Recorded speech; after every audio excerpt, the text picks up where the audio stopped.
Good evening, everybody. My name is Bert Dicht. I am the Managing Director of Membership for the National Space Society.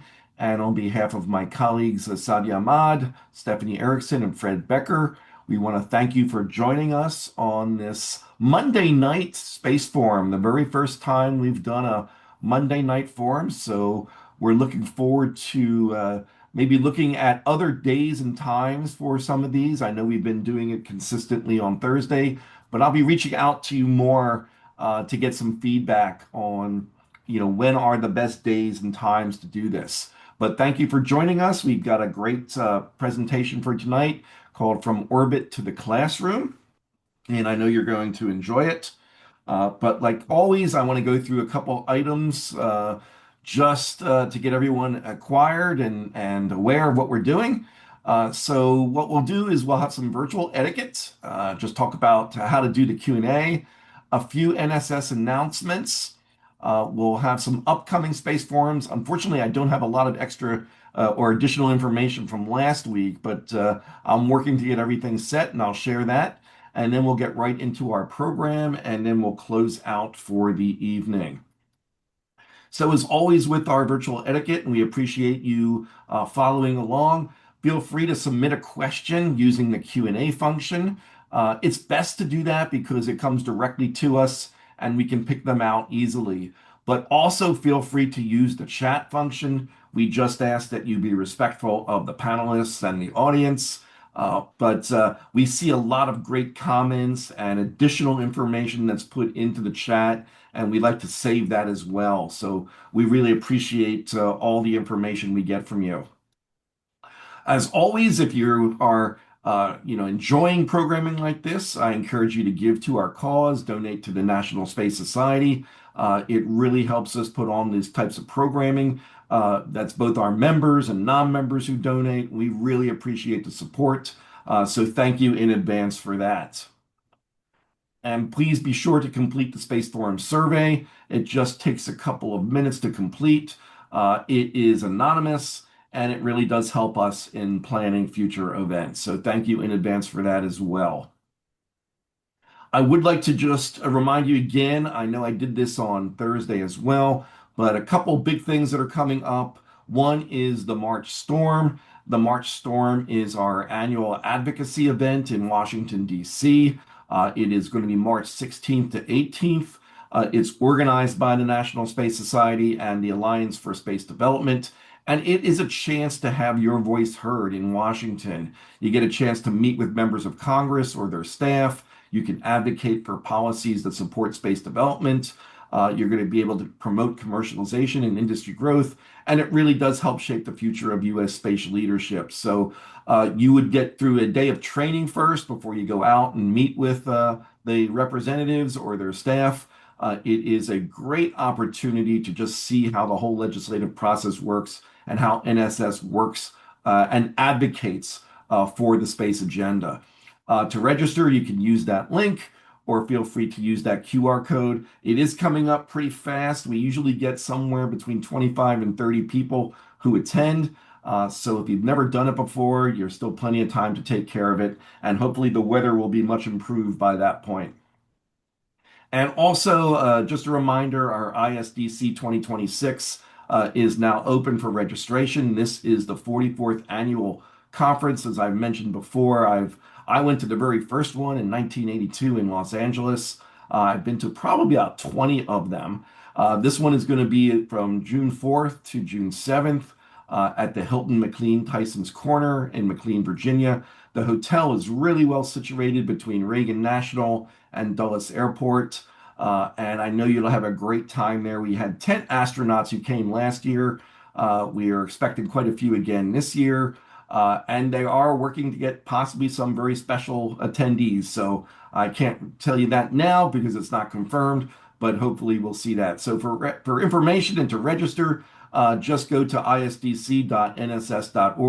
And we really hope to see you at the ISDC. We will be sending out some emails about this shortly, so look for those as well.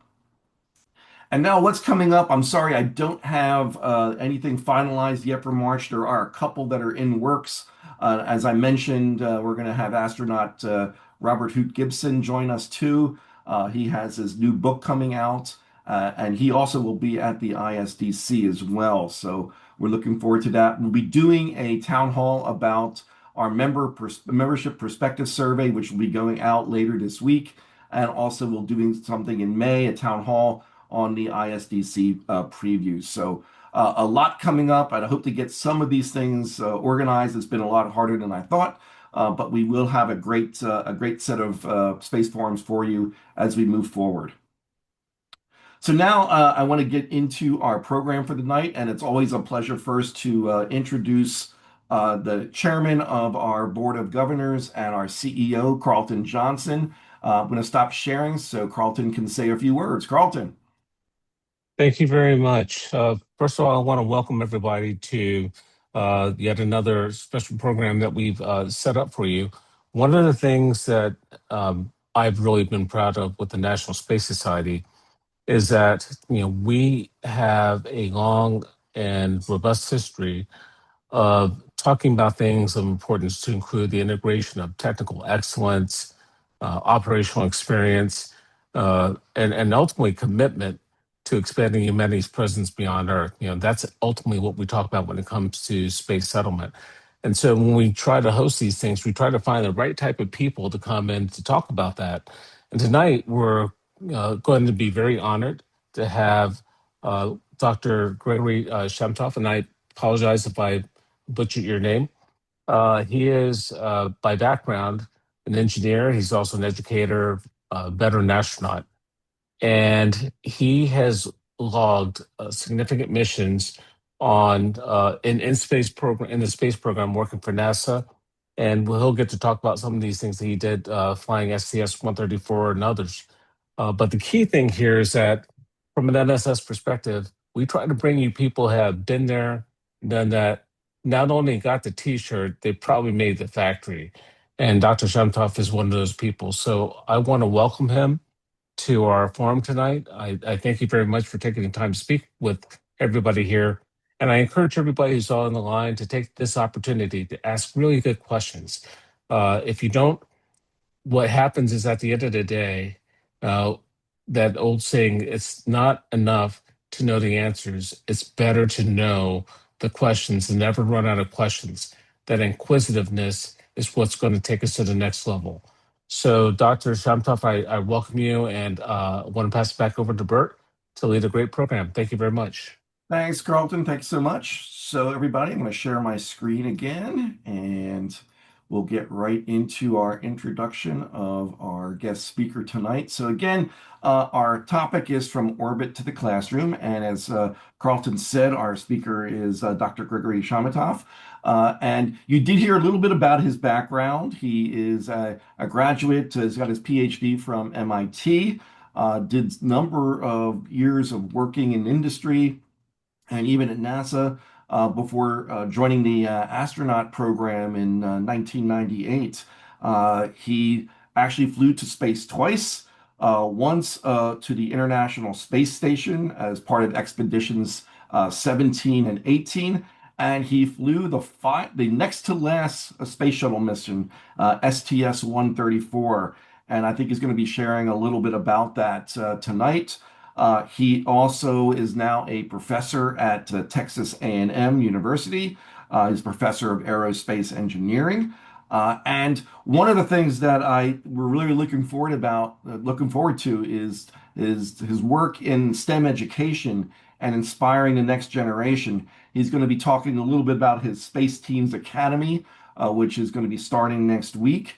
And we're excited to hear about that. So Greg, it's really a pleasure to have you here tonight. I'm going to stop sharing my screen and turn this over to you.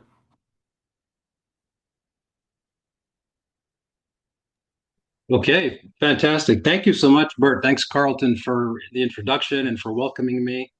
Um, I'm really excited to be here, and a lot of things I want to share with you all. Let me see if I can share my screen. Okay. Looks like I have to make a request.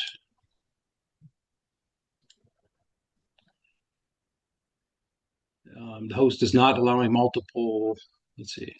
Oh, okay. Oh, you know what? I'm still there, sharing. Let me You're still stop. sharing, I There think. we go. Yeah, That there one we should go. work. There we go. Sorry about that. I thought I had done That's all that. right.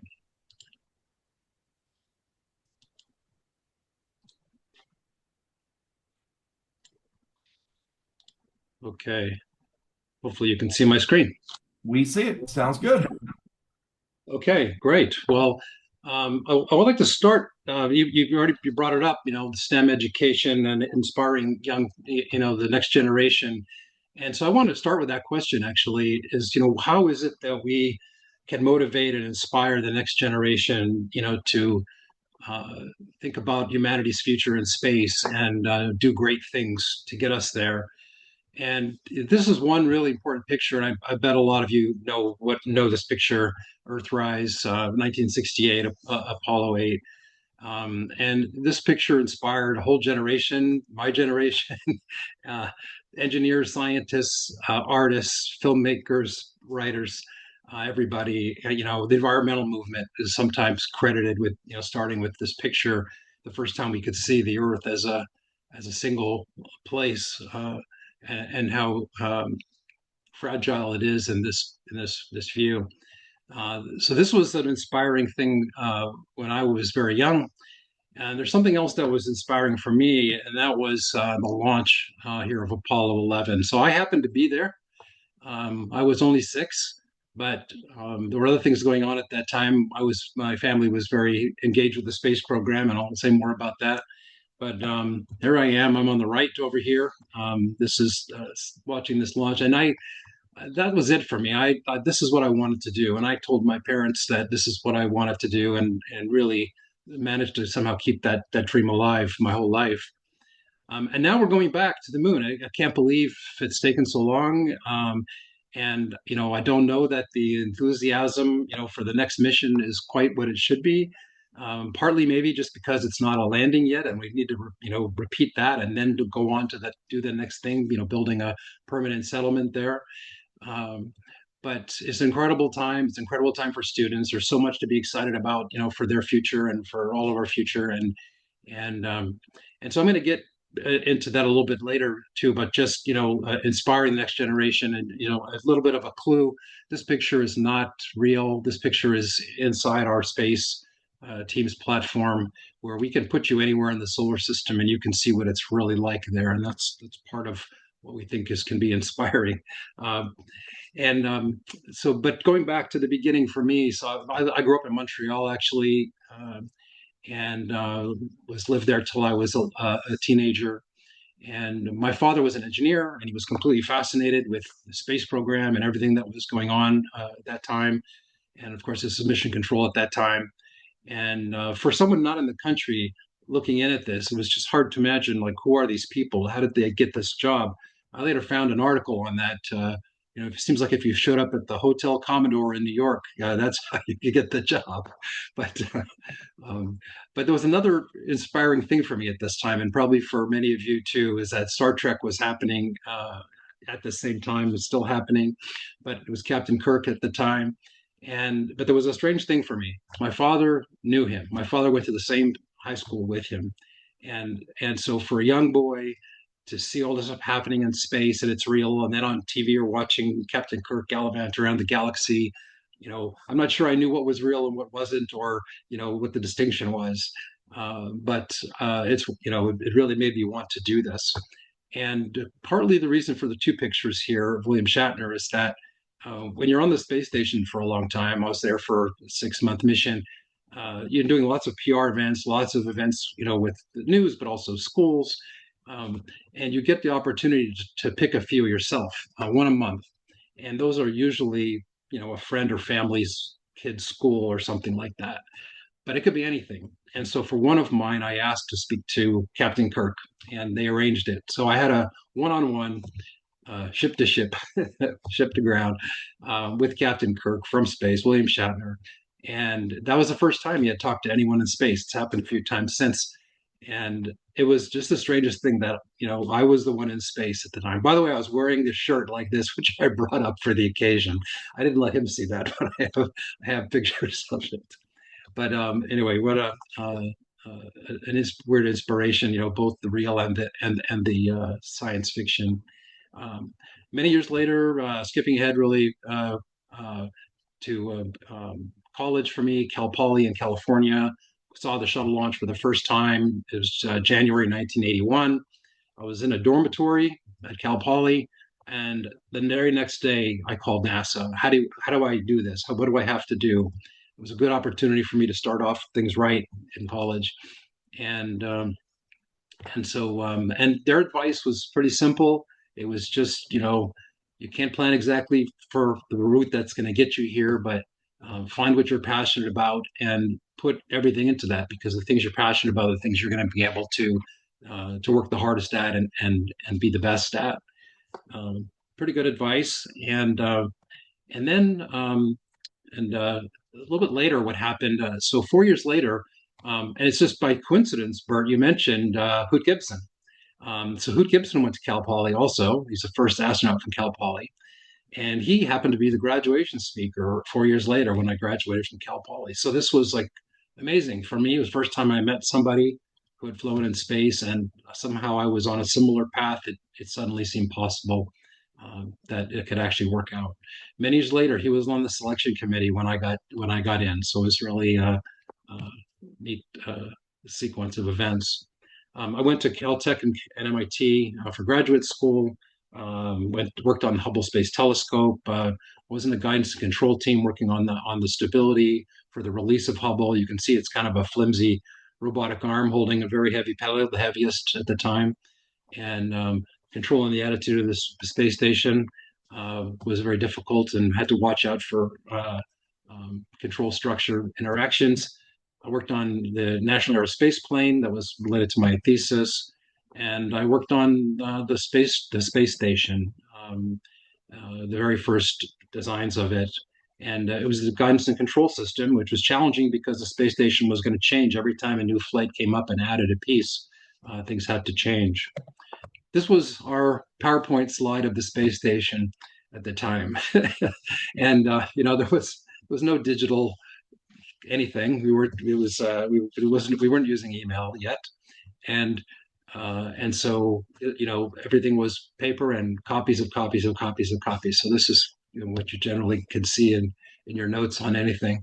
I'm going to show you another PowerPoint later that's much better than this one. But eventually, again, skipping way ahead, I got to work in mission control, and I worked as a attitude determination and control officer, which is basically the guidance and control person for space station as we were building all the tools to fly it before we flew it. So starting in 95 till 98, and the first flight, first module.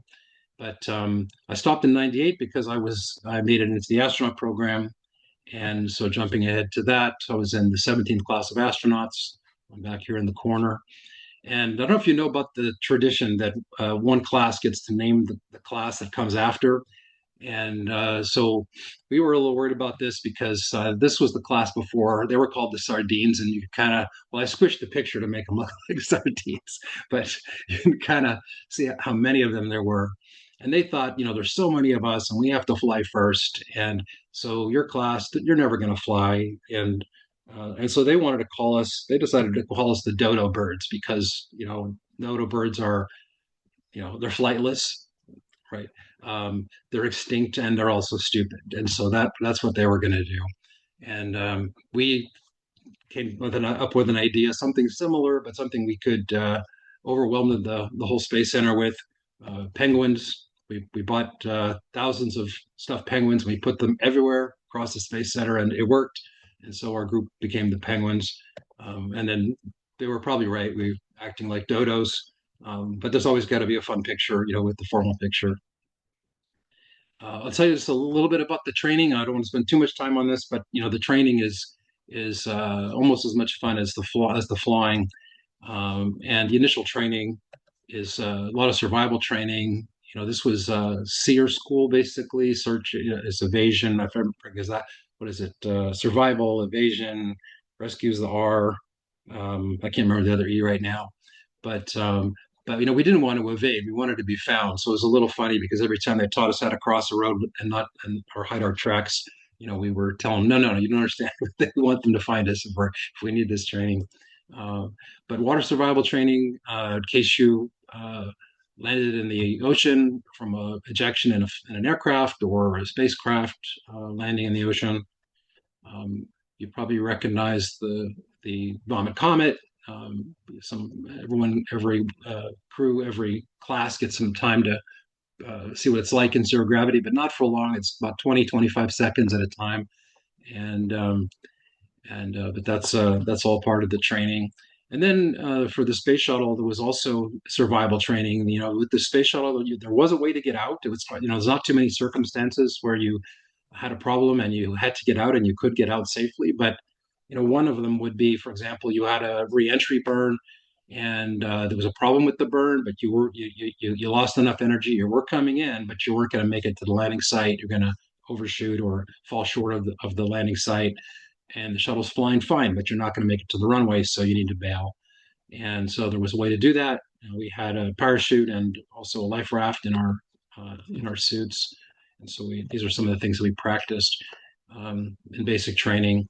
And the T-38, really the only thing that we have that is not a simulation. Like everything you can imagine, that training it's almost like a video game or some kind of simulation where you always can reset and discuss what happened. But in the T-38, first of all, the pilots need to maintain their skills, and also for everybody, it's real time communication, navigation, real time decision making, real consequences, and it's an important part of what we do.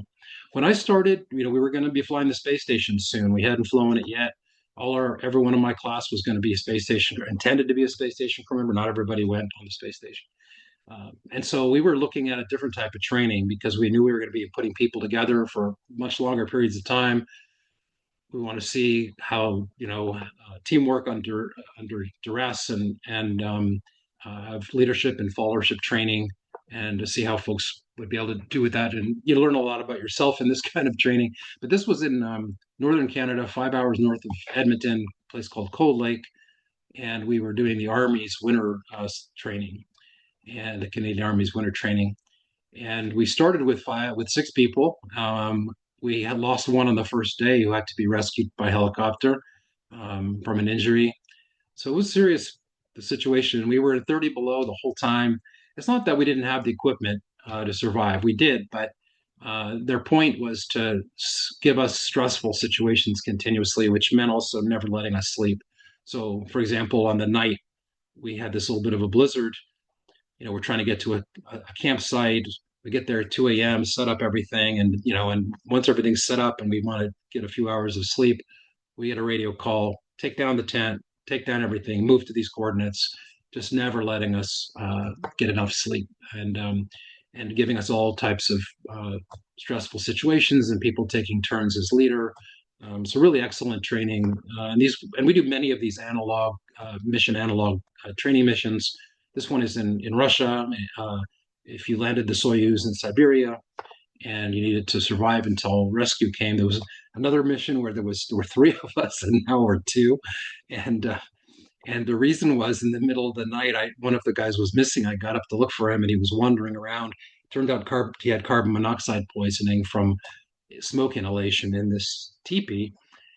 And the reason is because, well, I'll tell you, if you ever want to learn how to build a teepee, don't do it. Don't learn from the Russians. They're not the experts in how to build teepees. This is out of our parachute material. Um, we followed the instructions, but we couldn't keep the smoke out of the tent, and that caused the problem. There's other training. This is water survival in the Black Sea. NASA pays Roscosmos a lot of money for this. That's a requirement for flying on the space station. We had the Soyuz capsule as our rescue vehicle, and but it's also, we see this as kind of a hazing exercise. They put you in the water. Divers are shaking it to make it rough and get you seasick. You have to change out of the Sokol suits, the Russian launch and entry suits, into, it's called a Forel suit, which means salmon. And it's a waterproof suit, but it's incredibly difficult to get out of this suit in a bucket seat in a very small space. It takes 2 hours because one person climbs on the other two and the other two change them because you just can't move around or do anything. Um, and then when you get out, you have to be very careful. If you push off, you're going to drop the opening into the water and drown who's left in the capsule. So uh, it's a very delicate operation. It's very hot and nauseating, and but everybody has to go through it. And we think the reason we do this is because NASA pays for the whole team of Russian folks at Star City to go to the Black Sea for a week of vacation. So all these folks you see on the deck here are families and kids of the workers who carry out this whole exercise, and they're all in the Black Sea for a week vacation. While we're doing this, so that's we can't imagine there's a reason that you're going to land in the ocean. You have to get out of the capsule, but you have 2 hours to change. If there was a fire, you don't have 2 hours to change clothes. So we don't understand when you would actually use this training, but it's one of the things we have to do. Anyway, there's training all over the world. It's all the different countries that participate in the space station. 15 different countries at that time. All the best simulators are in the country for the modules that are theirs. This is the service module, the Russian service module, and the Russian Soyuz capsule. But Japan and Europe and Canada and a lot of places where we spent a lot of our time training. Of course, we do underwater training for spacewalks. And we have other analog missions. This is the best one. It's kind of like the final exam. We kind of treat it that way. The Aquarius habitat off the coast of Key Largo. And you guys, many of you are in Florida, may know about this place. And it's really neat. It's mounted on the bottom of the ocean. We go down there and live for a week or more. My mission was 9 days. I was on the third one of these missions. NEMO is NASA Extreme Environment Mission Operations. And while we're there, we're talking to Mission Control in Houston. We're treating it just like a real mission, following procedures and displays and protocols, just like we do on the space station. And we go outside. We're doing coral science out there or other things. Sometimes they're doing things with some robots. Um, and every mission is a little different, but we have like spacewalk activities. We're outside about 6 hours a day. Um, so it's operationally like a space mission. It's real life support equipment. You're depending on equipment for your life, and the operations are therefore critical, serious. There's no reset button, and so this is a fantastic spaceflight analog that we do. Then my last training mission. I don't know if you guys recognize this training simulator we have. I'm in this picture. I'll let you look for me here. I was a lot younger then, so I'll let you find me. Let me help you. All right, there I am in the captain's chair. Um, so the reason for this, NASA had a public relations thing going on with Paramount. This was really cool because I got to fly this phaser. This is a real phaser from Paramount. I got to fly it in my personal gear up on the shuttle up to the space station during the second to last shuttle flight, the last flight of Endeavor. And I was with Mark Kelly. Mark Kelly was the commander, Senator Mark Kelly. I took the phaser to his head and tried to hijack the shuttle, and he just told me to go away. But I got to bring the phaser back and give it back to this is J.J. Abrams on the bridge after they just finished filming a scene, and so everybody is in character. And I'm standing right in front, just to the left here in the picture is Spock and Uhura in character, and it was just the strangest thing, but very cool. There's a really neat relationship between science fiction. This has to do with the inspiration. That uh, the inspiration we gain from science fiction ideas and just science fiction, film, and they're inspired by all the real things that we're doing. So there's a real neat relationship between that work and our work. So I flew on STS 124. This was the flight that brought up the Japanese experiment module. Aki here was on the shuttle flight, but I was being dropped off as a long duration crew member. So I was the Japanese astronaut that took care of the Japanese experiment module for its first 6 months in space, set everything up, and did its first science program in there. And I was with two Russian colleagues, Sergei and Oleg. Oleg's now got the funny thing about this mission really was that this is Expedition 17, three of us, and none of us had been in space before. So this $100 billion space station was in the hands of three rookies, and it's a testament to the training more than to us for sure.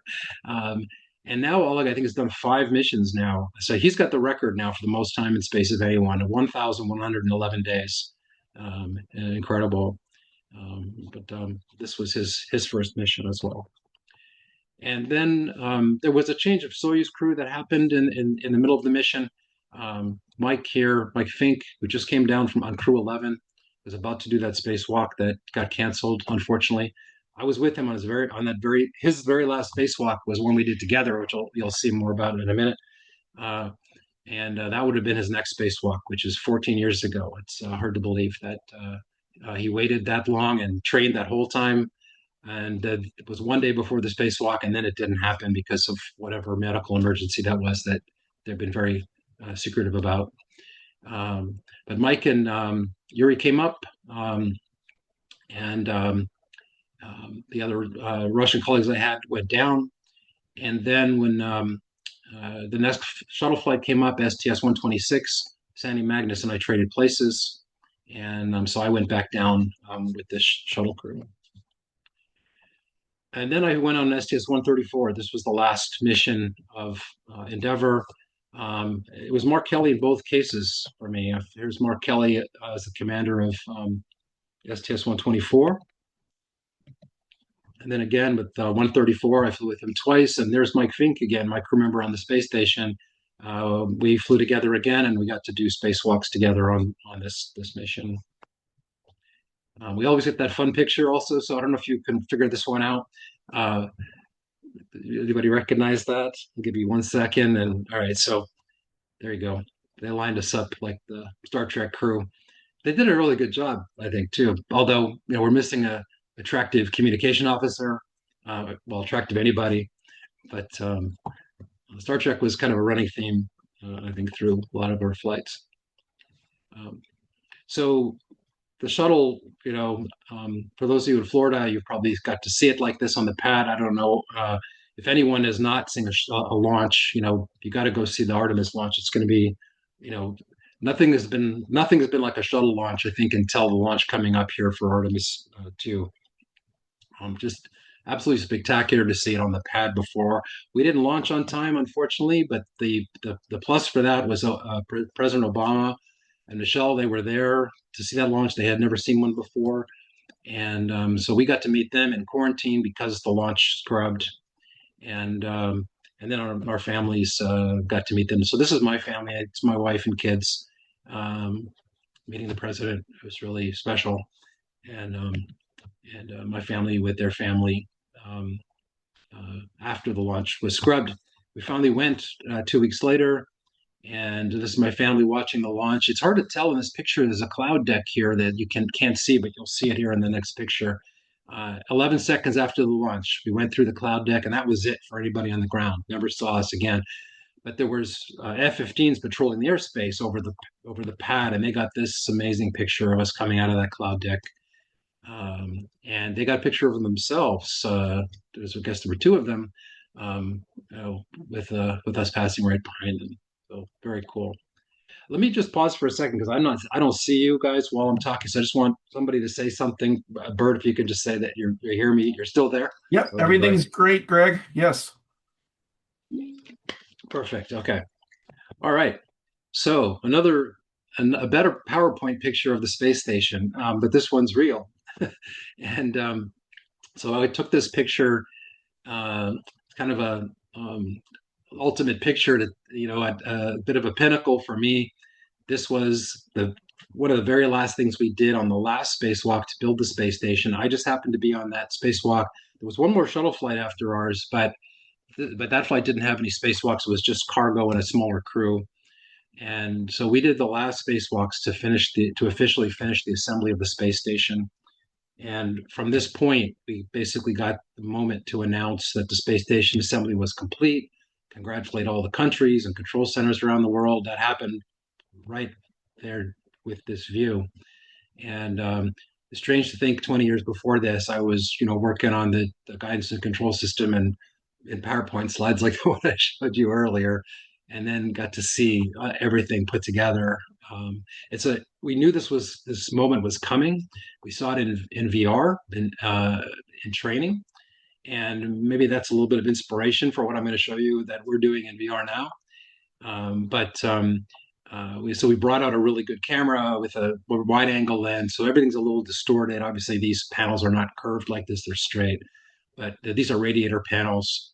The solar panel here, that what you're looking at right there is a basketball court size. That right there, and the space station robotic arm, the shuttle robotic arm right here, and the Japanese experiment module. Um, and we're up on one of the pallets of spare equipment. We had just installed the cosmic ray detector, the alpha magnetic spectrometer on the other end of the truss over here. So it's very distorted because of the lens, but the truss is more than a football field long. And when you have the shuttle attached and this cargo vehicle in the back, this was the automated transfer vehicle, European cargo vehicle. This is also more than a football field from here to here. Uh, when you look when those two things were attached. So it's a huge facility, crazy, unbelievable. We 12 years to build this, 35 shuttle flights, 1,000 hours of spacewalking time, and that 1,000 hours crossed during this spacewalk. That's a picture of me during the spacewalk, and Mike Fink, who I've pointed out in the previous slide, he's right there, reflected in my visor, taking this picture. And I'm standing on the robotic arm, right? This robotic arm is holding me. Maybe not in this exact position, but I'm working right there on this boom. That boom is the boom we added to the space shuttle to inspect the tiles on the shuttle after the Columbia accident, and we were leaving it on the space station so that maybe the space station robotic arm could use it to maybe reach, later a solar panel for repair or something hard to get to. The problem is that boom was made for the end effector of the shuttle robotic arm, which is different, and we had to change out that grapple fixture right there, which is right in front of me, for one of these. This thing right in the foreground of the picture, that's the power data grapple fixture that the arm can move on. It basically can grab it and then get power data and everything, video through there, and then let the other end of the arm go and inchworm its way around the space station. So we're putting one of these on the boom right there, which is not there yet, and that's we're doing that surgery. As part of that surgery, there was a red wire and a blue wire that we had to cut. And so Mike and I got to goof around on the radio saying, "Mike, I can't remember which one should I cut, the red one or the blue one." Anyway, let me tell you a little bit about the stuff we're doing in space, and I'm not going to spend too much time on this, but uh, obviously we're there to do science, and the type of science involves the microgravity environment. That's the biggest part of it. But there's also looking up in space, the astronomy effectively, looking down at the Earth, studying the Earth and the changes on the Earth. And then, of course, the physiological effects of space on us and also on materials and other things, the space environment. And so this is a picture of that alpha magnetic spectrometer we installed. And this thing is it's a $2 billion cosmic ray detector. 16 countries built this over 10 years. We installed that on our mission with the robotic arm, which you can see here on the truss. And we went out and did some other things near it. And this thing is looking at cosmic rays, trying to understand dark matter, well, antimatter and dark matter. And it's been gathering incredible amount of data, and there's been lots of new conclusions from that data. And definitely the most expensive piece of equipment we have up there. This is an exposure facility that we were installing. It basically stays out there for a while, bring it in and bring it down. But there could be seeds and paints and coatings and circuits and all kinds of things on here to try to see how the vacuum and radiation environment of space affects those things to help us understand how to use them, for next generation hardware or coatings to protect the space station, or various things like that, or for seed banking, um, different plants in space. How do we understand the effects on them from the radiation? And of course, we're trying to grow food in space, for future horticulture in space for Moon and Mars. Um, I'll talk about these in a little bit. These are called spheres. They're robots in space, and a lot of processes like combustion and how that's different in space. Without convection, it's driven by gravity. Things are totally different. How fluids flow with wetting properties, um, very different. We can make pumpless systems to move fluids around, and there's a lot of fluid experiments in space, and we are guinea pigs, as I mentioned. Um, and then other things are guinea pigs too. This is salmonella, and it turns out something like 57 genes to express themselves differently in microgravity, and it's hard to understand why, but they do, and that helps us understand, how to make vaccines and things like that. And Earth observations is a big part of what we can do on the space station. It's a really fantastic vantage point. We're pretty low compared to other satellites, and we can take a picture of anything in any direction, and targets of opportunity that are harder to do with the other spacecraft that take space imagery. Just a few pictures because the Earth is it's a spectacular tapestry. It's just you could look out the window all day long and just see, it's like going to an art museum. um, this is in Bahrain. Things I didn't expect, where there's decorations on the earth made by us. There's a few places like this. The Palms, Dubai is another one. Lake Eyre in Australia, dry lake bed, spectacular colors. Um, this is New Zealand, glaciers in New Zealand. This was Hurricane Ike. This was striking the Houston area in space, and I was taking pictures and sending them down.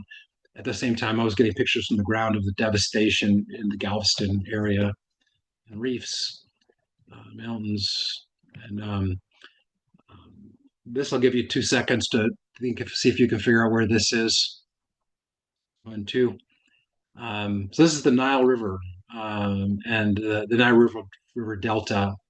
If you know where to look, the pyramids are right about here, and with a telephoto lens, you can actually get pretty good pictures of the pyramids from space. Italy, obviously, I think Sydney, Australia. The Opera House is right there. Sydney Harbour Bridge is right there. Captain Cook. Captain Cook landed for the first time right over here. And the auroras, just spectacular. See them all the time, north and south hemisphere, just absolutely beautiful. I took about 22,000 pictures in space. This is one of my favorites. And it's the last picture of Endeavour in space. This is where it belongs. It was a beautiful ship. It was not near the end of its life at all. And now it's in the California Science Center. And here we get to see it there.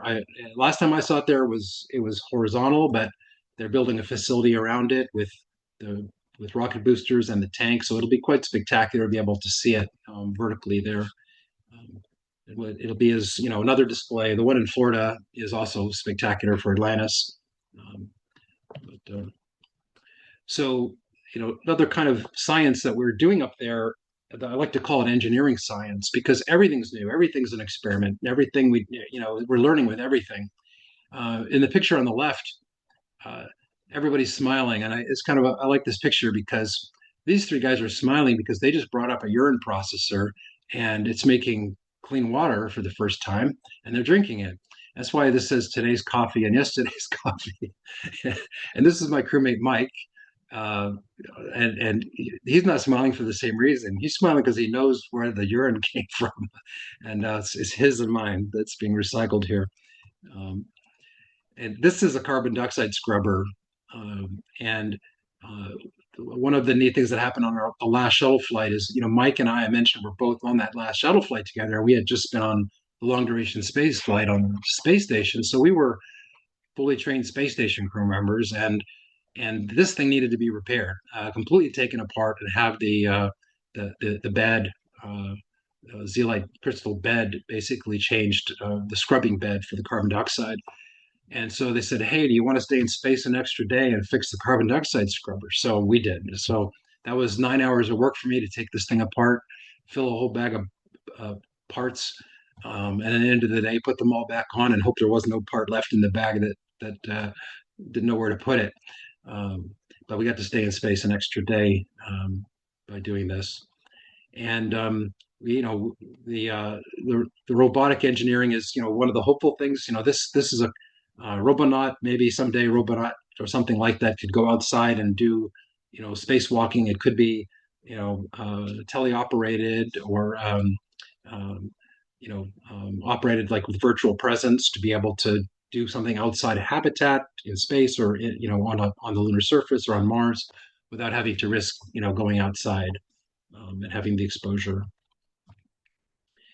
So last thing I want to say about the missions here is just the STEM in space. And, you know, one of the things that I realized when I was up there was that, you know, we had lots of experiments. We're always talking to a group of people that are very excited and interested in what we're doing for a particular experiment. Then we move on to something else, and it's another group in another country. But throughout the week, we're having events with kids around the world, you know, and it could be scouts and it could be, you know, schools, could be, you know, different events, and you know, we're getting to interact with students from space. And I always felt at the end of those events that of all the things I did in the week, given an hour or half an hour or whatever it was, maybe only 20 minutes, that um, from a time performance, you know, point of view, the most valuable thing that we did that whole week was inspire maybe, you know, maybe we talked to 1,000 kids and one of them got inspired and is going to go on and do great things. And the potential impact that we had by reaching out to students from space, just enormous, you know, compared, you know, of course, any experiment we did was important, but the potential of what the future of these kids is just enormous. And so one of the things that came out of my missions was zero robotics. So you probably heard of FIRST robotics, and we called this zero robotics. So this was a project between MIT and NASA. These robots were flown on board by MIT to look at for guidance and control, to look at um, um, you know, formation flying or rendezvous and docking, different types of simulations with robots in zero gravity and or basically satellites, but these are flying inside the space station. And I happened to, this was my area. I had some trajectory optimization algorithms I wanted to investigate, and I got to be a PI on my experiment using these. And because of that, I'm not sure how many of you, but maybe many of you know about MATLAB. I had MATLAB up on the space station. That was almost impossible because the safety people don't want astronauts programming things that can make things happen on the space station that they can't understand. And the only way I was able to get it up there was because we had a volume that if these things flew out of that volume, they would turn off. I mean, you can convince them that no matter what the code said, as soon as they went outside this volume, they would turn off. And that allowed us to have MATLAB on orbit. I was able to program these things and run my experiment along with a lot of other people's experiment. And when I came back, I told MIT that if I could do this in space, kids can program these robots and we can make a competition out of this. And it's been running ever since. It's a fantastic program. It's worldwide. Thousands and thousands of kids in schools. When I was in Australia for a while, we had 50 schools just there participating in this one year. And the kids program the robots. There's always some scenario that they're trying to solve, and they compete against other teams. And in the finals, the crew was on board setting up the robots for their runs. And it's usually one team against another, kind of like the robots fighting each other, but they had tasks to do instead, and they were just competing to do something. And anyway, a fantastic STEM program that, and I just saw the value of that over many years. And so that is, you know, what I've been working on, not this program, but another program that I'll tell you about um, as a professor and educator in my work since leaving NASA. All right, so I'm going to show you a quick mission video, and then I'm going to switch topics a little bit to this educational aspect. And you're still there, right? We're good. Thanks, Greg. All right, here you go.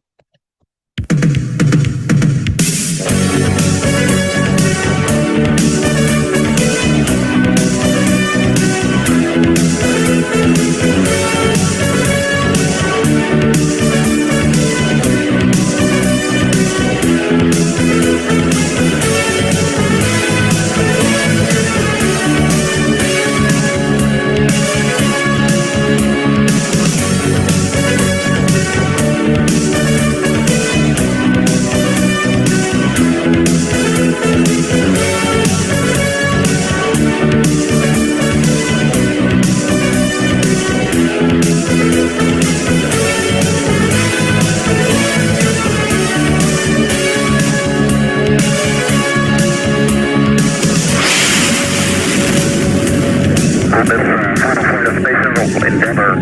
We want to thank all the tens of thousands of dedicated employees that have put their hands on this incredible ship and dedicated their lives to the space shuttle program. As Americans, we endeavor to build a better life than the generation before, and we endeavor to be a united nation. In these efforts, we are often tested. This mission represents the power of teamwork, commitment, and exploration. It is in the DNA of our great country to reach for the stars and explore. We must not stop. To all of the millions watching today, including our spouses, children, family, and friends, we thank you for your support. It's a final countdown. Okay, ohms burn starting in 5 seconds. About now. Here we go.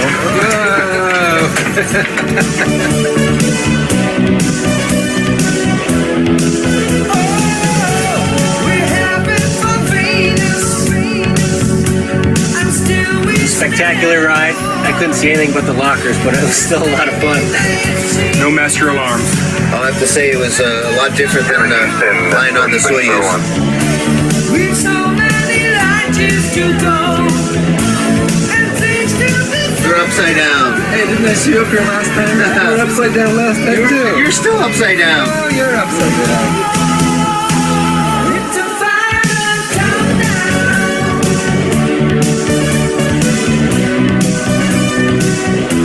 The final countdown.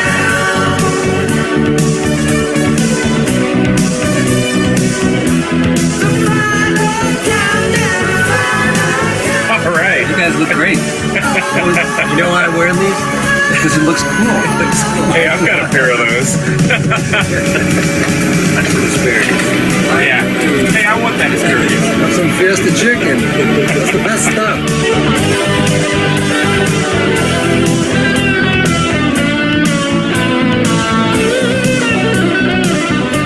In Houston on the big loop, we're tally-ho with the station.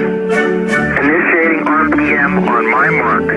3, 2, 1, mark.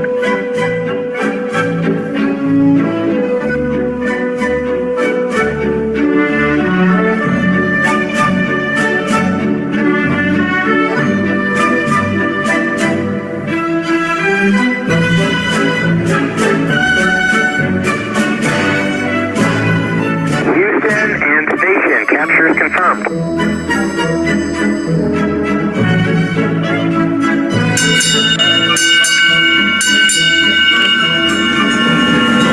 Never arriving. D-Mon. Welcome to the station.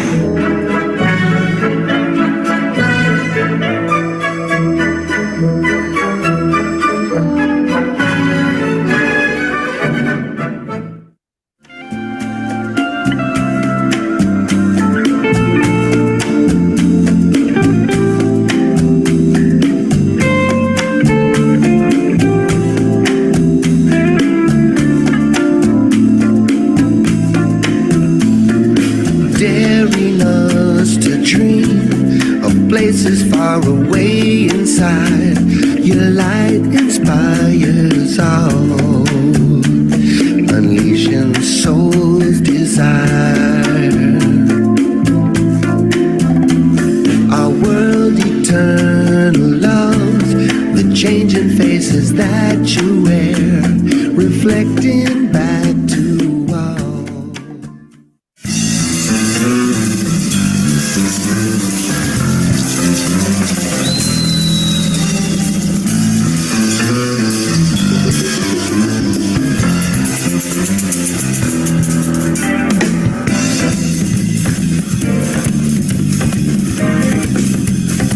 For the OPSS standoff, use a very ultralight ninja graceful ballerina grip, as we talked about. EV2 is ready with ninja ballerina grip.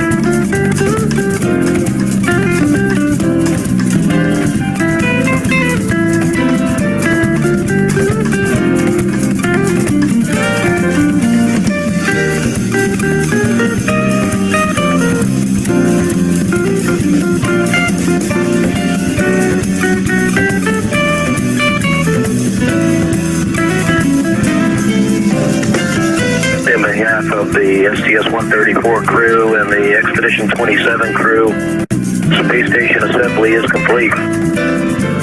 space station, a pinnacle of human achievement and international cooperation. And now it's the brightest star in the sky and hopefully the doorstep to our future.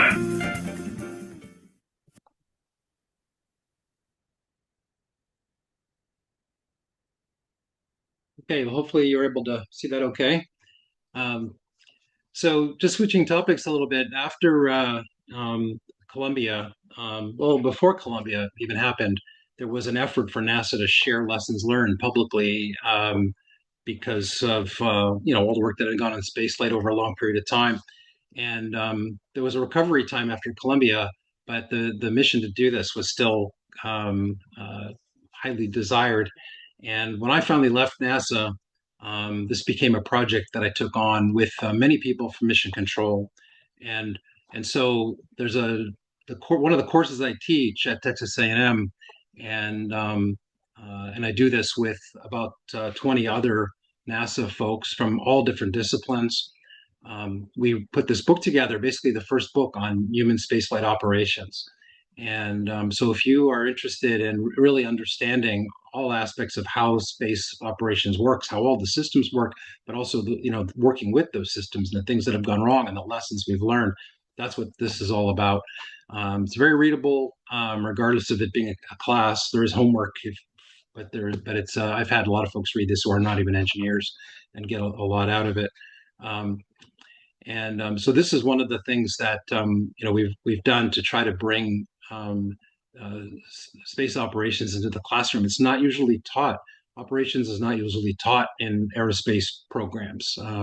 It's not the engineering of the systems, but the operation and all aspects of that. So yeah, this is a course we have. It's actually running right now. I bring in all the NASA. I'm not the only one lecturing. I bring in the NASA experts, and we're creating a new space engineering program here at Texas A&M, and this is a big part of it. If you're interested in the book, it's if you're an AIAA member, you'll get a discount. It's on Amazon. You will be able to look it up just by my name or Human Spaceflight Operations. You'll find it. Okay, so the last topic here I just want to spend a little time with is something we've been working on for about a decade, and it kind of relates to the way I started here with virtual reality and contributing to humanity's future in space. And this idea actually came from watching my kids play Minecraft. They were very young, and they were playing Minecraft with a friend who wasn't there. They were at their house playing Minecraft with them. And they were doing, virtual collaborative design at 8 years old. And I was just thinking, why can't everyone have a role in planning humanity's future in space, this way? And that's what we've built. So Space Teams is basically, that's it. It's an online virtual collaborative platform for designing everything about what happens in space. So we can test it out in virtual environment before actually doing it. And in order to do that, it has to have a full digital twin of everything in the space environment. Well, it's been 10 years and hundreds of student projects later. I have a research class where we have 60 students at a time, all working on a semester project, and that's been going on for a long time.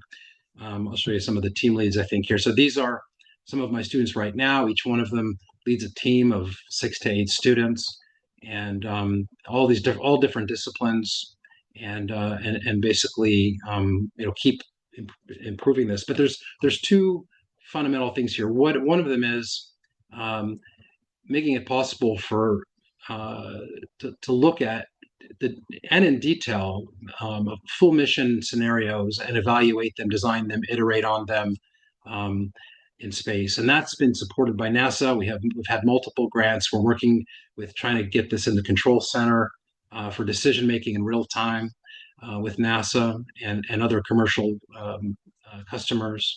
And then there's a STEM component of this to inspire kids to be excited about space and being able to create potential futures in space and do missions virtually and see what it's like in space virtually, and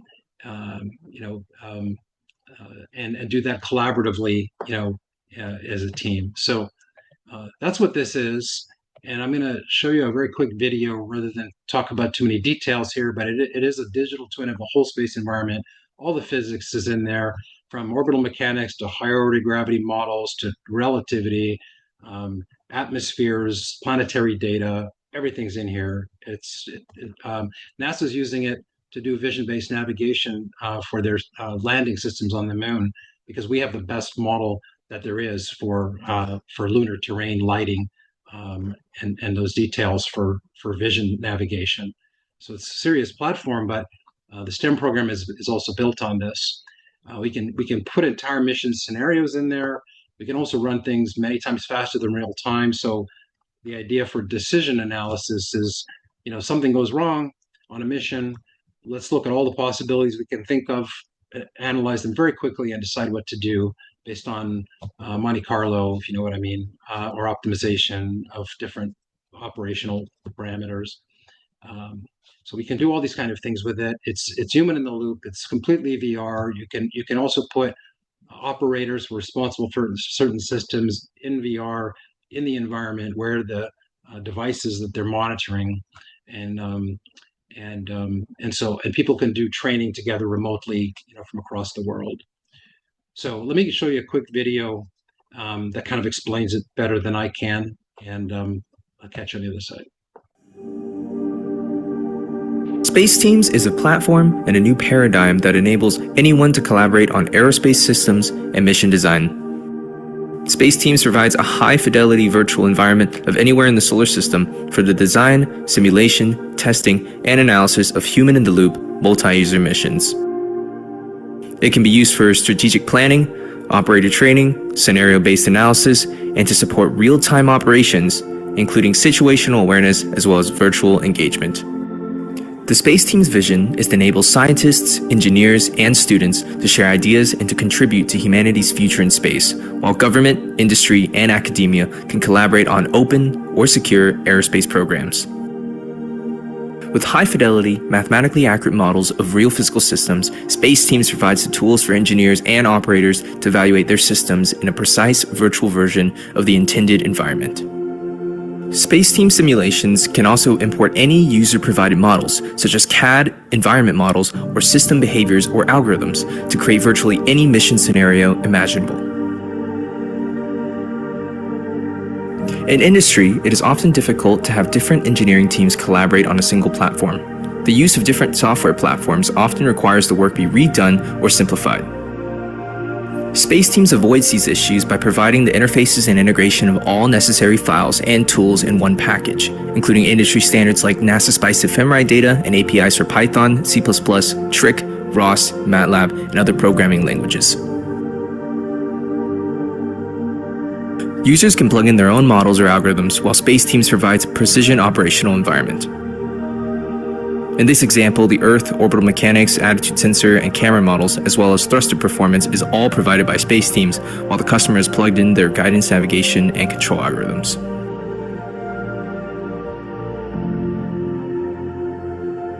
Space Teams is also compatible with multi-user human-in-the-loop simulations as well as operations. Mission planning and analysis can be done fully virtually, saving time and money, and that the same capabilities carry over to the actual mission. From the cockpit, spacesuit, habitat, or mission control, all operators maintain situational awareness through mixed reality interfaces, such as displays, AR, or VR. In this simulation at the rim of Shackleton Crater, the accuracy of the lunar terrain, solar lighting, and deep shadows make it possible to experience realistic operational conditions. Inside of the habitat, or in the spacesuits or in the rover, resource models are tracking utilization, storage, and generation of all resources, such as power, water, and oxygen. The mission environment is rendered seamlessly within the rest of the solar system. A user can travel anywhere and discover the other events that are happening elsewhere simultaneously and within the same simulation.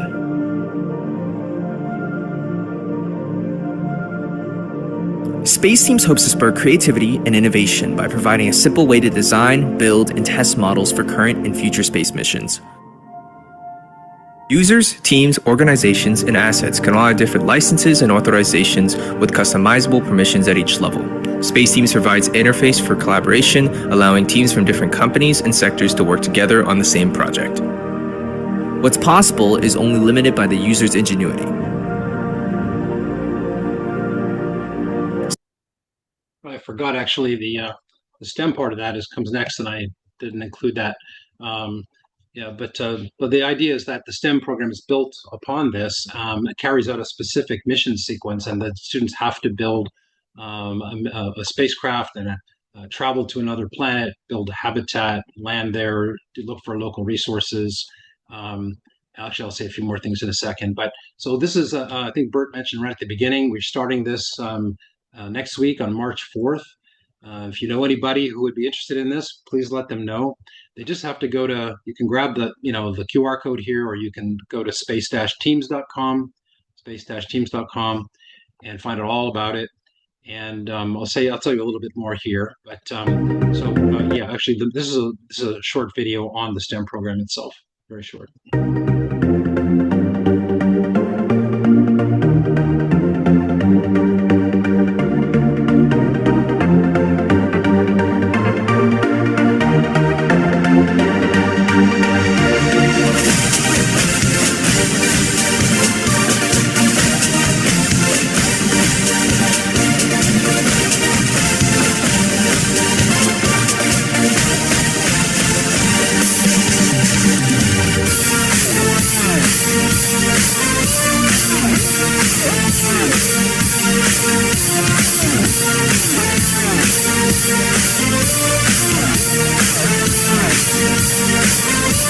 Hello, I'm Greg Chamitoff, and this was my incredible home, orbiting far above the Earth for more than half of a year.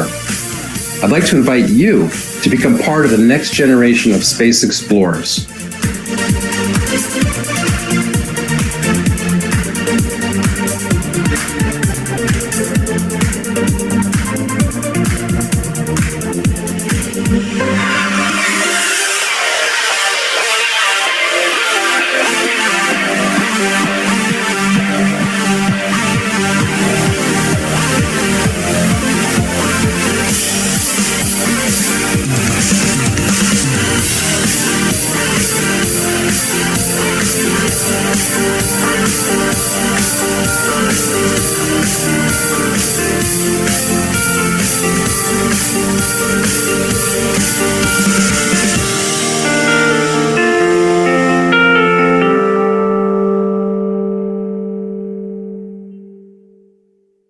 So we've been running this for about 5 years during World Space Week, around the world, online, virtually.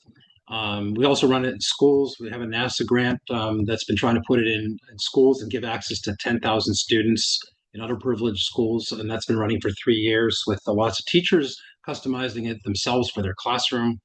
We also run it in camps where everyone actually is physically present in the same space, and there's somebody there kind of running them through it.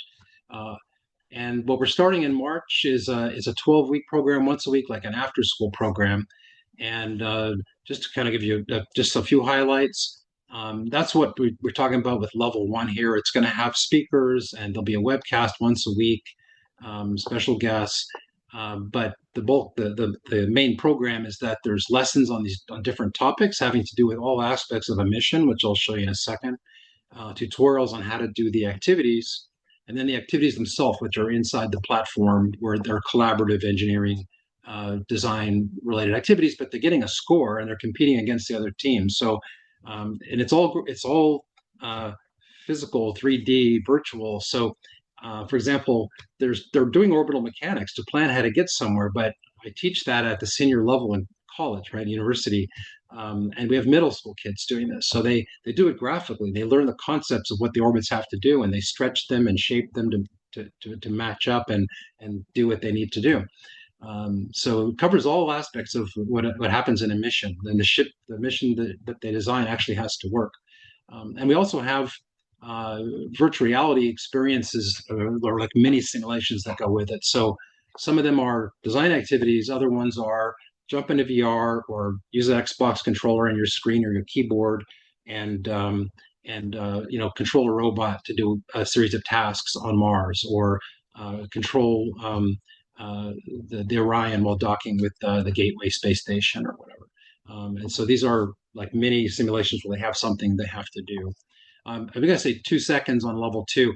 This is to use the professional software. And once students, at least at the junior, senior level of a high school, have kind of gone through the level 1, they and or anybody at the university level is ready to like use the real software to do real mission design. They can bring in models from any outside tools, CAD tools, program system behavior, AI, or any other system behavior into robots and things like that.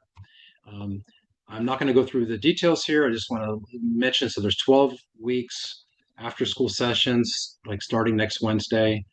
And these are some of the topics. They really cover everything that would go through part of a mission. So they design the spacecraft, they do rendezvous and docking, they do the orbital mechanics, they study a rogue planet that comes through our solar system by remote sensing. Um, they actually have to land on the planet, and they learn the difference between a spacecraft and an aircraft flying in an atmosphere. Build a habitat there. All the parts had to come with their ship, so there's an iterative design, engineering design aspect to this. And ultimately, they're trying to sustain themselves as long as they can using in situ resource utilization. Um, so anyway, lots of aspects to this. Some pictures of like the main design activities from ship design to orbital mechanics to habitat and robotic exploration on the surface. And then these are some of the mini simulation activities. There's actually 6 of them that they also do. So very quickly, just kind of running through that so to give you an idea. If you know anybody that is interested or would be interested, like I say, it's starting next week. They just have to go to space-teams.com to sign up. If you because of today's session, if they type in a code NSS, they can save some money on the registration for it. And so I'm going to stop there. Thank you for the time to being able to talk to you about everything. And I saw a long list of questions that Bert had, and I know we don't have that much time left, if any, but I'm happy to take your questions. Well, very good, Greg. Okay, if we maybe go to about 9:30 Eastern to take some questions, if that's good for you, to take a little extra time. Sure, sure. Great, great, because we did have some, and I see some that are in the queue as well. And just a fabulous presentation. It was fun, it was informative, so we really appreciate that.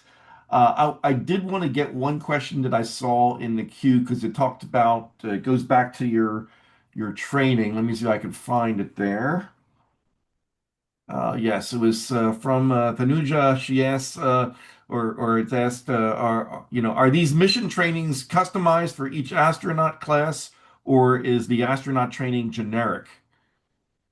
That's a good question. There is generic training, and but it does vary, over the time. So, for example, a few years before my time, we would do some generic space shuttle related training, but there wasn't a space station to train for. So, we added a whole nother generic year of space station training when I got there.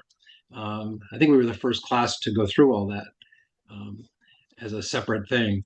And then there's mission specific training, right? So once you're assigned to a mission, there's mission specific training, and that's a whole customized training flow.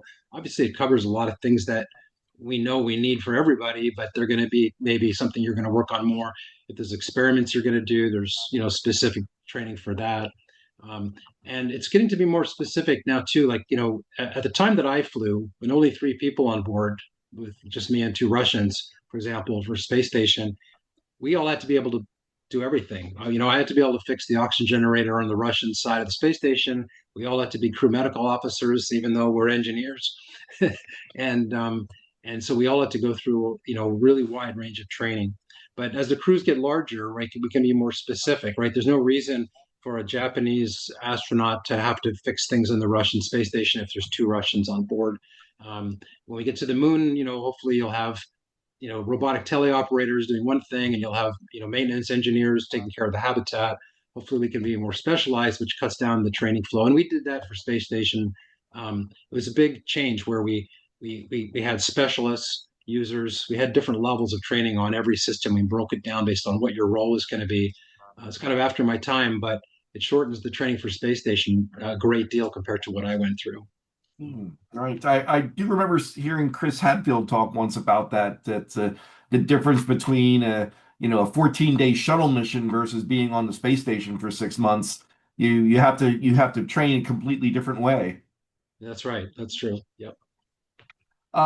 One of the questions that was submitted when people registered What surprised you most about your first mission that no simulator could, could fully prepare you for? There were some things, I think, well, first of all, you can't simulate zero gravity, right? Right, You can't you can get you can get a few seconds of it, but it feels like somebody. It doesn't feel like top of a roller coaster ride or anything like that. What it feels like is there's a light switch on the wall, but it's actually a gravity switch, and somebody flipped it off, and then it's just a new world when that switch is off. That's the way it feels, and so just adapting to life in zero gravity, it's a whole different life. How you do things, what you do, how everything about it, and it's great in its own way. It's got its challenges and it's got its advantages. And I still have dreams of when I'm trying to do something, I just fly where I want to go, and I just turn it into the floor, and I just start doing it. It's so that adaptation, you know, and sleeping, like it was the best sleep in the world. Like, you don't get twisted in the sheets. There's no pressure on your shoulder. You're, um, something funny would happen when you're sleeping is, because your natural position for your arms is not down like yours are right now and mine are, but it's kind of up right. like this. And so when you're sleeping, like once in a while, like your hand would touch your face and you'd wake up like you jump because something's crawling on you and it's your own hand that's bumping into you. There were a lot of little things that, were a surprise. Of course, just, seeing the earth, the way it really is, knowing that we all see the pictures of it, but then when your own eyes see it as a whole object just floating in space, that's just you can't prepare for that. I heard Barbara Morgan talk once about it that because you got that image behind you of the blackness versus the contrast with the earth. She said she'd never expected it to be so black. It was just startling. Yeah, yeah. So that's another thing. There was a moment that a purposeful moment, because when you're doing a spacewalk too, you're sometimes in the sun, and then you get behind the earth and it's total darkness. And there was one time when was on the dark side, and I was holding onto a handrail, and I had my headlights from my suit, just lighting up the truss in front of me. But I turned around to look into the darkness, and it's just this endless void behind me. And I just had this feeling like my hand on this handrail was my way back to everything that I knew, like everything that any of us know was this connection was the way back.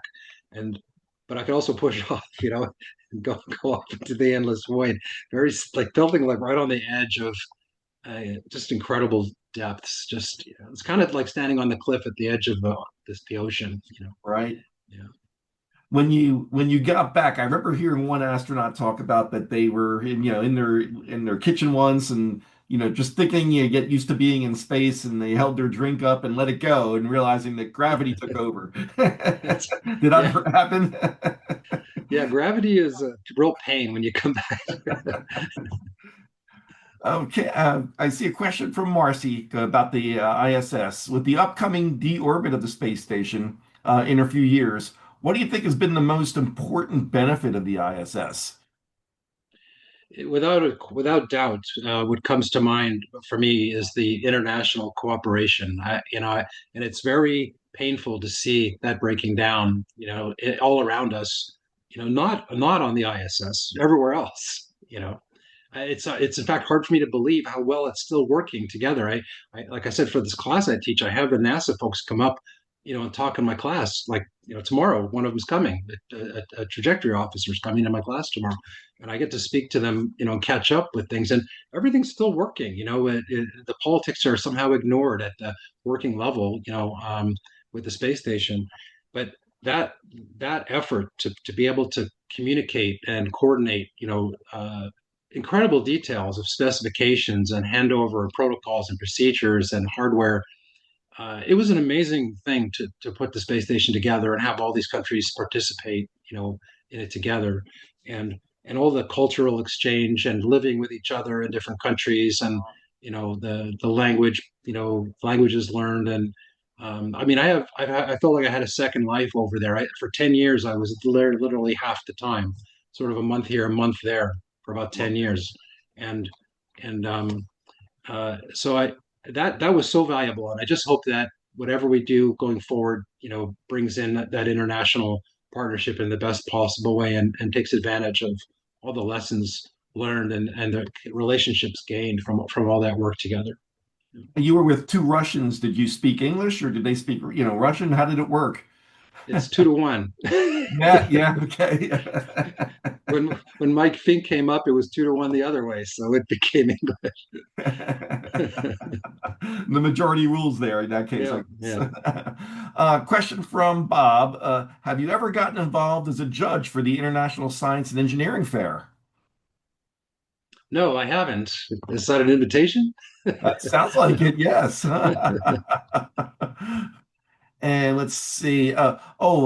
Question about your course at A&M. How do you rank your Texas A&M course compared to other similar college courses in the U.S.? And let's see, what is this? Like, what are the special course units that differentiate it? Yeah, there's nothing else like this course. There's no other book like this. There's a Yep. number of people using the book in a course. So University of Southern California, I know they're using it, and some other ones are using it. But there really isn't a space operations course like that. There's human factors courses and various human related space courses. But this one is specifically about operations and lessons learned, and really covers all the systems. From an operational perspective. And so that's new and that's different. And that definitely distinguishes our program. But there's no reason it has to be only at Texas A&M. I'm sure Texas A&M would like to own the right, own that for a while, but there's no reason that it can't be and it shouldn't be taught elsewhere.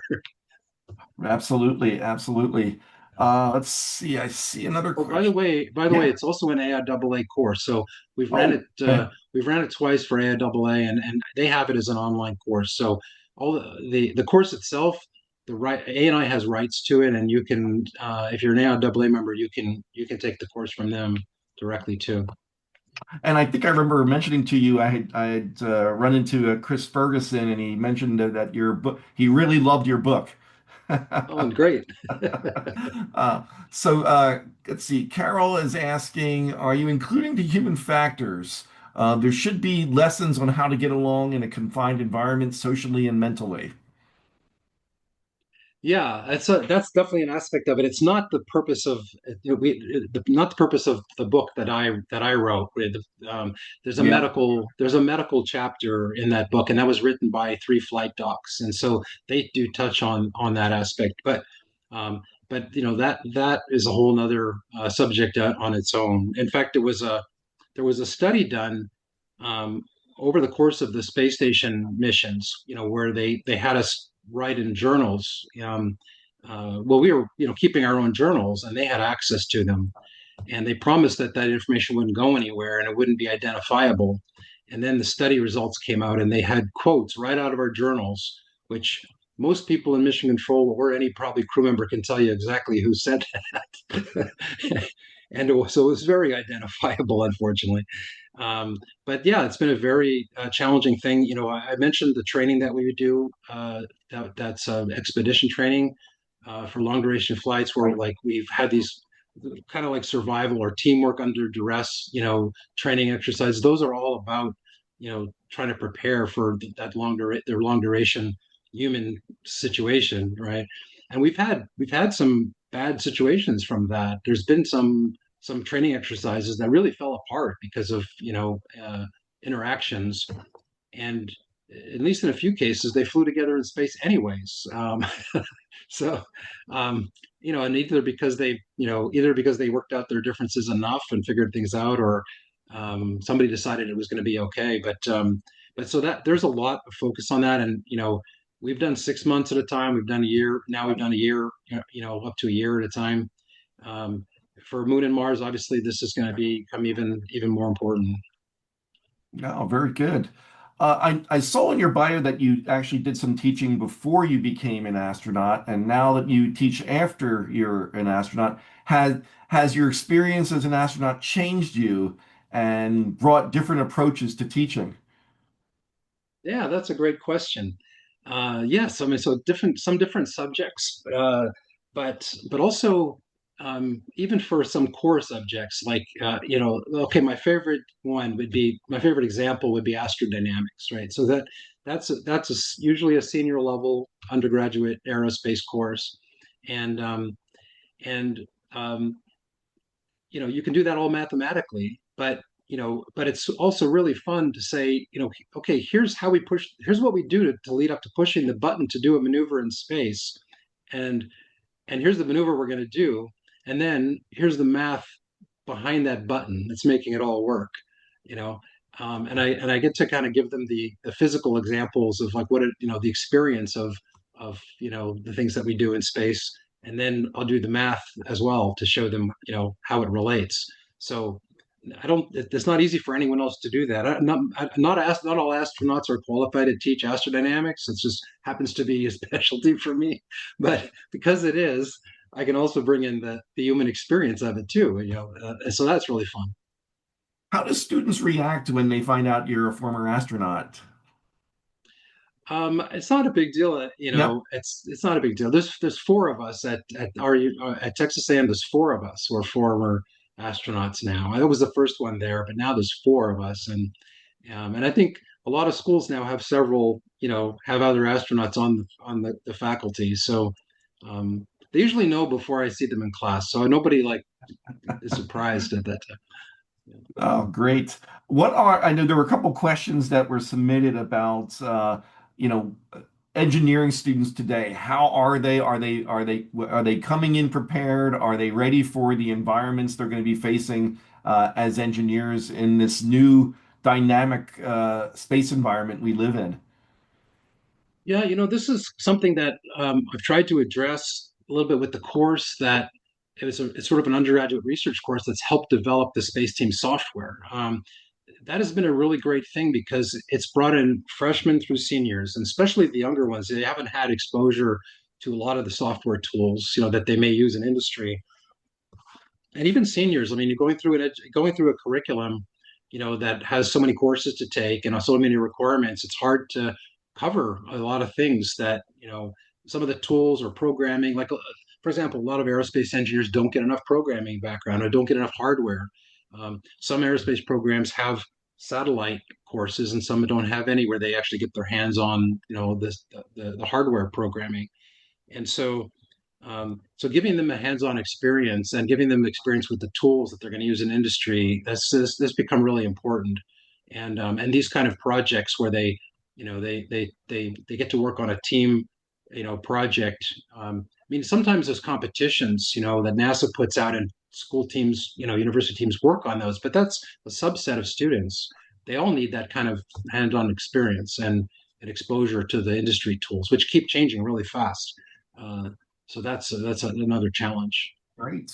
I see two hands up. I want to get those two. I see one from Robert and one from Carlton, and then I want to get one or two more questions in. So we've got a lot, everybody. So I appreciate your hanging in here. Robert, I see you got a question. I'm going to allow you to ask it. So I've turned that on. You have to make sure that you're not muted. You're still muted right now. Okay, Robert, try to ask. Oh, you're still muted. There you go. You can ask. Robert?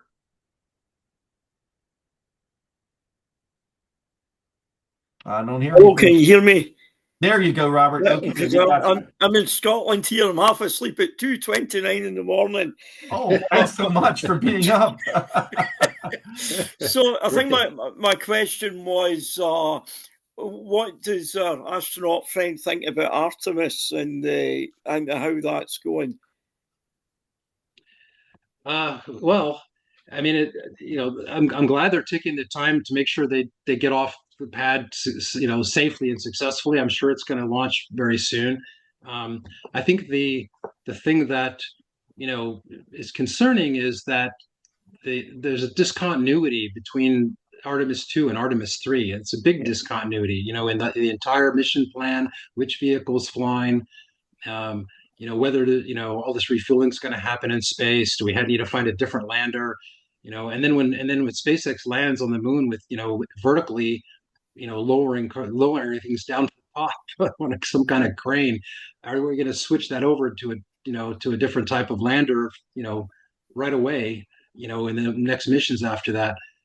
It just seems that the plan has just been fuzzy and discontinuous in concept. So it's going to be exciting to see Artemis 2 launch, and then Artemis 3 will take a long time before it happens, and then it won't be the plan. That I don't think it's going to be the plan that keeps going after that, right? For getting there and delivering things to and from the moon.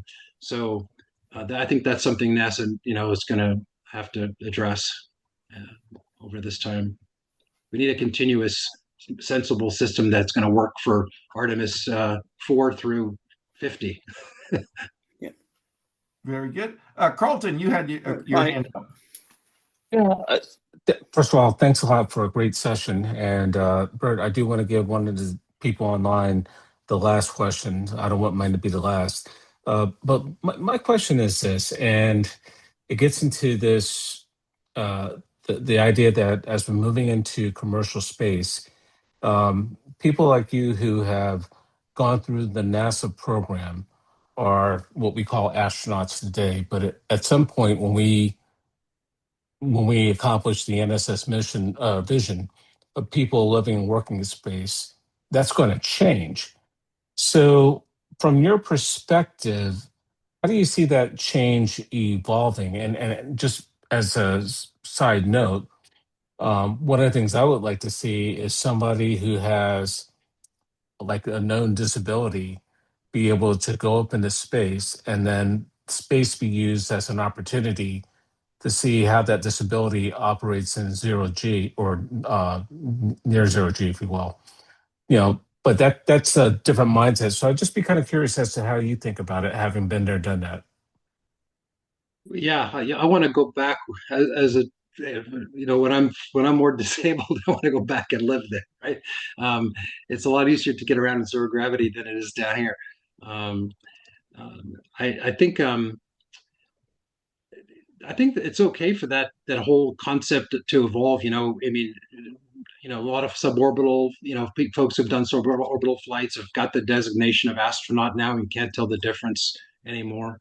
Um, and I mean, there's an expectation, right, that there's going to be at least, on the moon and Mars, there's going to be a lot ahead of us, probably for the next 100 years, where there's an exploration, component of this that NASA's doing, that the government missions are doing that are different than the commercial missions and commercial, astronautics or whatever.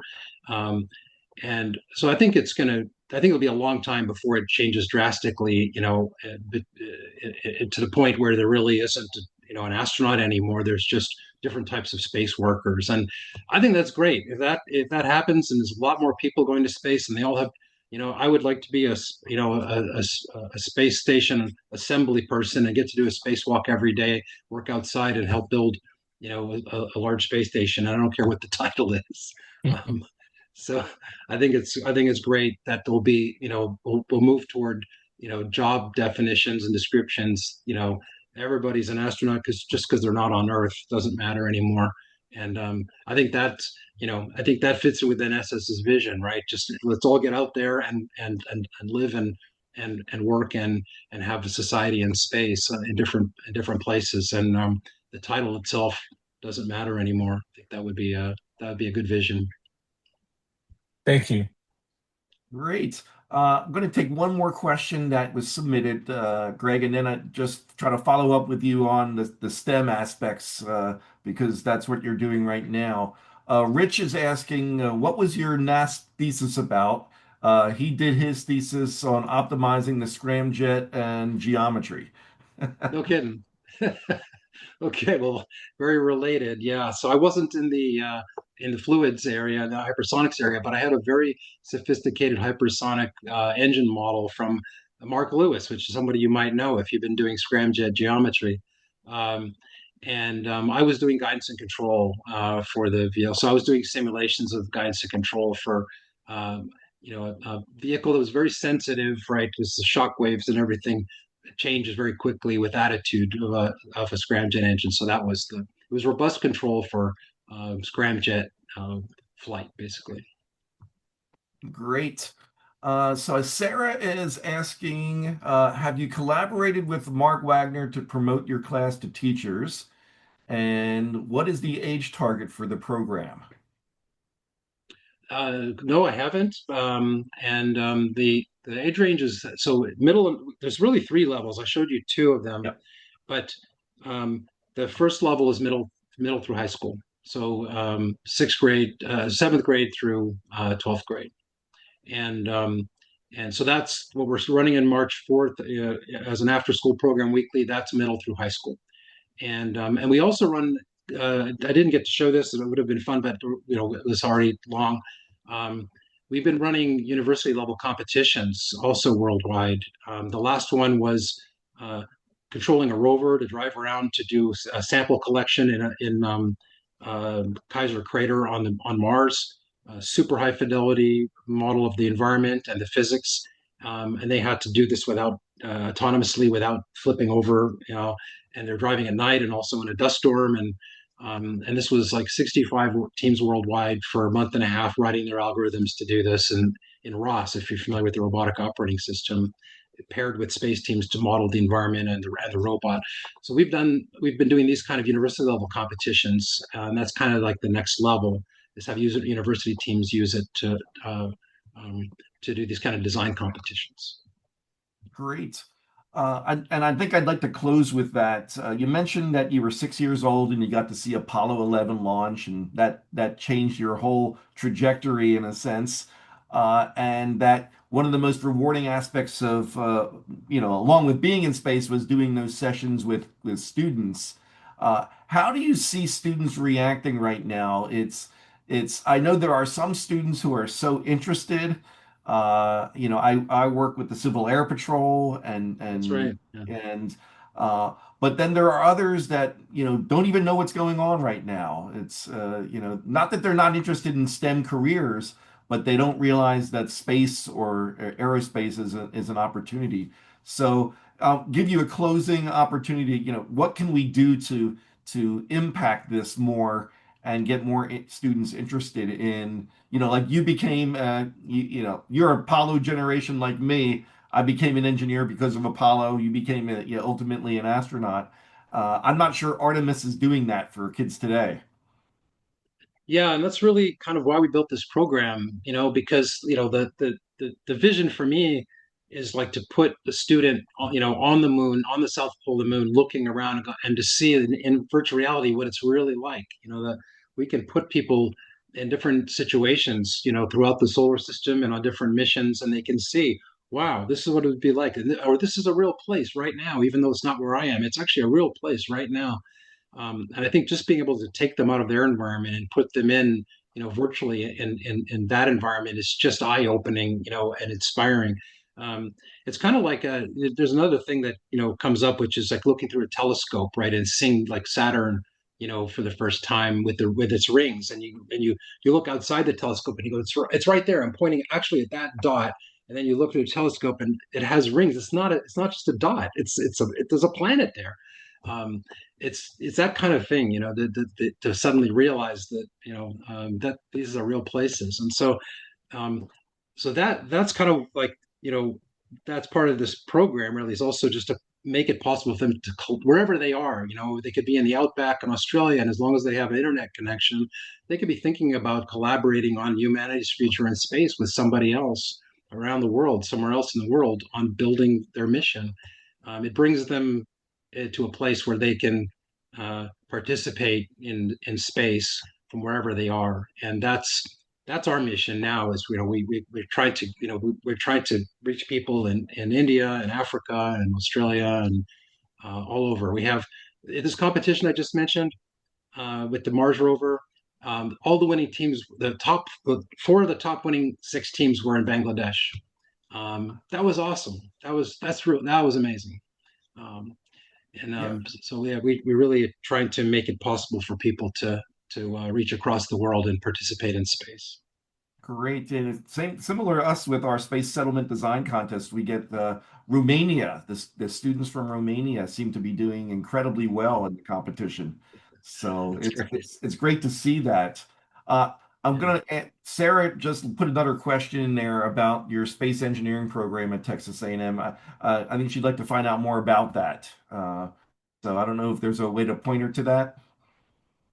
Yeah, you certainly can write to me, Chamitoff at gmail.com or at Texas A&M University.com, TAMU, TAMU.com, .edu, Chamitoff at TAMU.edu, there, or just gmail.com, and I can connect you.